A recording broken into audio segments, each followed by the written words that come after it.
এইখন এখন তুলি বা ইংৰাজীত কয় মেট্ৰেছ।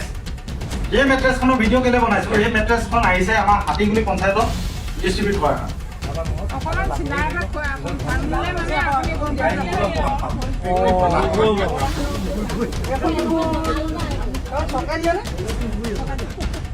আপোনালোকে ৰাখিব নে নাই?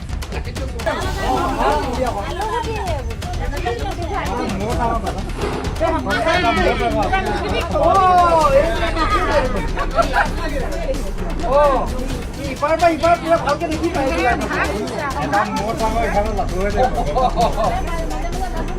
কেইটা চিলাই দিলে? এটা চিলাই দিছে।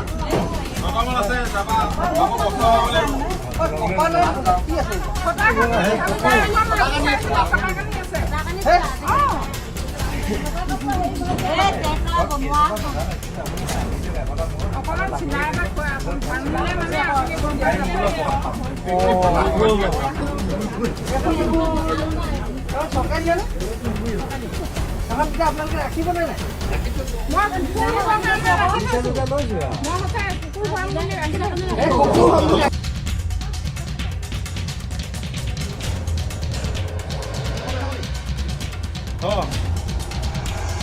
কেনেকুৱা কোৱালিটি কেনেকুৱা? হয় দে দাঙি দিলে টুকা গৈছে নি তললে? হে দাঙি দিওঁ না, মাজত চিলনি নাই। এইখন এখন তুলি বা ইংৰাজীত কয় মেট্ৰেছ। এই মেট্ৰেছখনৰ ভিডিঅ' কেলে বনাইছোঁ, এই মেট্ৰেছখন আহিছে আমাৰ হাতীগুলি পঞ্চায়তত ডিষ্ট্ৰিবিউট কৰা হয়। DC অফিচৰ ফালৰ পৰা আহিছে। এই মেট্ৰেছখনৰ অৱস্থা চাওক, এই তুলিখনৰ অৱস্থা চাওক। তুলিখনৰ কেনেকুৱা ধৰণৰ মানদণ্ডৰ তুলি দিছে DC অফিচৰ ফালৰ পৰা। এনেকৈ যদি দাঙি দিওঁ, এনেকৈ যদি অকণমান হিলাই দিওঁ, গোটেই কপৰা গৈ ইয়াত থুপ খাইছে। ইয়াত থুপ খাই থাকে, ইয়াৰ মাজত একো নাই। দেখিছে এনেকুৱা ধৰণৰ নিম্ন মানদণ্ডৰ তুলি ৰাইজক বিতৰণ কৰিবলৈ DC অফিচৰ ফালৰ পৰা পঠাইছে। মই এই ভিডিঅ'ৰ জৰিয়তে DC মহোদয়ক আহ্বান জনাব বিচাৰিছোঁ, আপুনি এই বিষয়ে জ্ঞাত হয় নে নহয়, আৰু যদি নহয় আপোনাক মই আপোনাৰ নজৰত এই বস্তুটো পেলাব বিচাৰিছোঁ। এনেকুৱা ধৰণৰ নিম্ন মানদণ্ডৰ তুলি কোন ঠিকাদাৰে ইয়াত প্ৰদান কৰিছে, কোন ঠিকাদাৰ আণ্ডাৰত এইবোৰ আহিছে।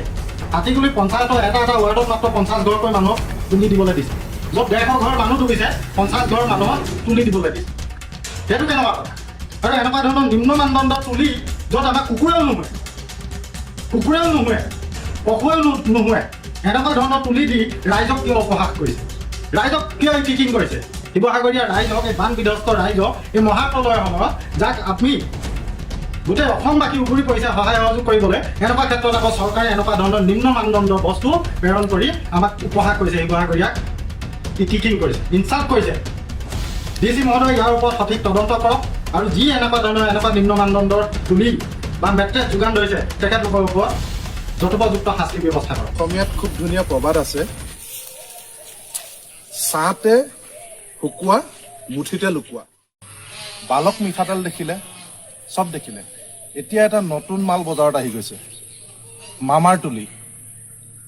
মামা তুলিখনৰ এইটো চব মামা তুলি, হা, মামা তুলি ৰূপ এইখন হৈছে আমাৰ মামা তুলি, হা। এইটো মাল চব মামা তুলি, হা, এখন মামা তুলি। মই চকুত আছো, এই তুলিখন চব তুলিখন চকুত। মানে মই যদি এই তুলিখনত শুই দিওঁ, আপুনি চক, হা, মই যদি তুলিখনত শুই দিওঁ, সেই ভৰি দুটা আপোনালোকে চক, এই দুটা এইখন হৈছে মামাৰ তুলি দেই। এইখন মই দেখালো। এতিয়া এটা আমাৰ অসমীয়াত খুব ধুনীয়া প্ৰবাদ আছে, ছাঁতে শুকোৱা মুঠিতে লুকোৱা। তাৰমানে আমাৰ আগৰ শিপিনীসকল এনেকুৱা পাকৈত আছিল, তেওঁলোকে আমাৰ পাট মুগাখন ইমান সুন্দৰকৈ বৈছিল আৰু ইমান গুণাগুণ বিশিষ্ট, ইমান ধুনীয়াকৈ বৈছিল যে সেইখন মানে শুকুৱাবৰ কাৰণে কোনো ৰ'দ নালাগে, ছাঁতে শুকুৱাব পাৰিছিল, আৰু ইমানেই মিহি আৰু পাতল মুঠিতে লুকুৱাব পাৰিছিল। এতিয়া মামাই সেই মানে ছাঁতে শুকোৱা মুঠিতে লুকোৱা এই ধুনীয়া এখন তুলি বনাই দিছে। এইখন আৰু এতিয়া ৰাইজে ৰ'দতো দিব নালাগে, ছাঁতে শুকাব আৰু একদম কষ্ট কৰিব নালাগে, একদম মুঠিতে লুকাব। এইখনে দিলে দেই।